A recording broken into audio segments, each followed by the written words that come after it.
నమస్తే, నేను మీ వకీల్ ఆశేష్ కొత్త, వాయిస్ ఆఫ్ వాయిస్లెస్. ఉదయం నుండి మనం చూస్తూ గమనిస్తూ ఉన్నాం. అదేమనగా భాగ్యనగరం పరిధిలో హైడ్రా ఎన్కన్వెన్షన్ అనే ఒక అక్రమ కట్టడం కూల్చివేసిందని, అది అక్కినేని నాగార్జునకు చెందినదని. అసలు ఈ హైడ్రా అంటే ఏమిటంటే Hyderabad disaster relief and asset protection agency.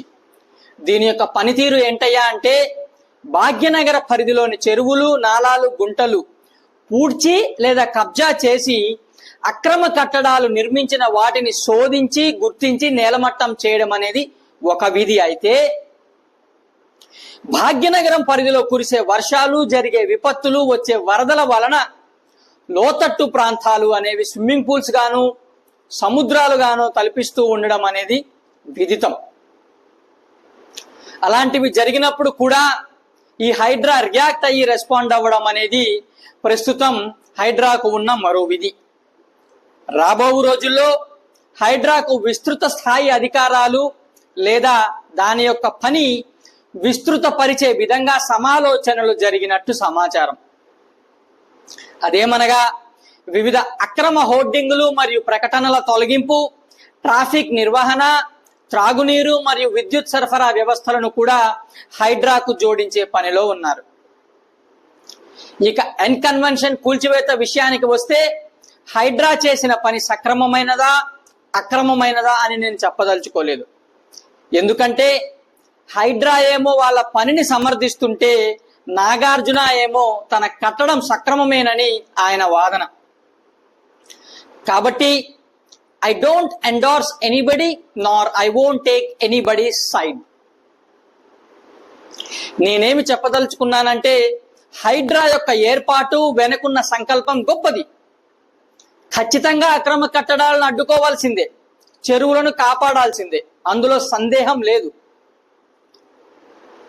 మరి అక్రమ కట్టడాలను ప్రోత్సహించే అధికారులను, చెరువులను కబ్జా చేసి దానిలో ఆకాశ హర్మ్యాలను నింపించే వరకు వేచి చూసిన అధికారులను ఏమనాలి?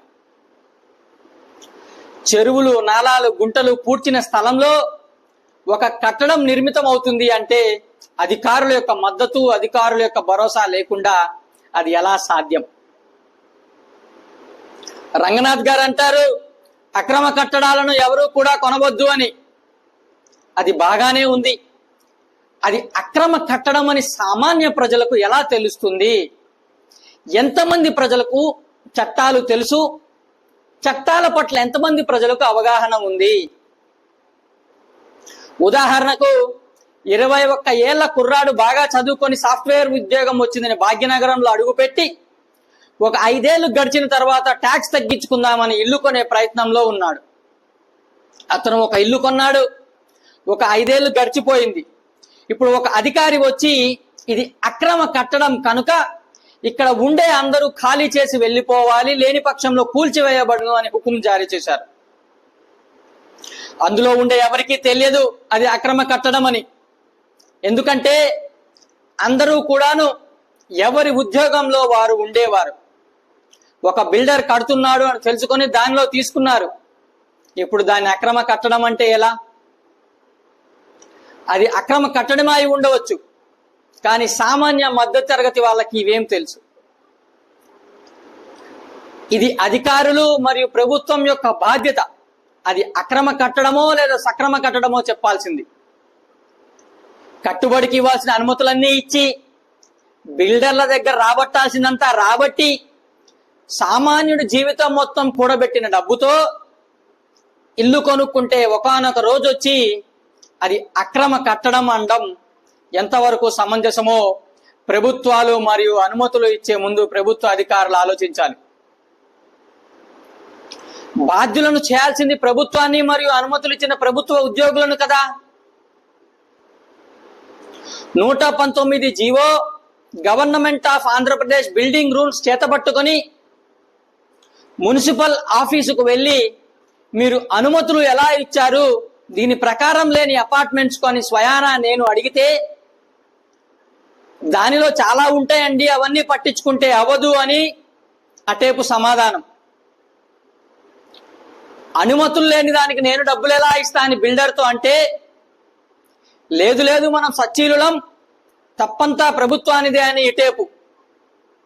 రేపు ఏదైనా అయితే మధ్యలో నలిగిపోయేది ఒక సామాన్యుడు మాత్రమే.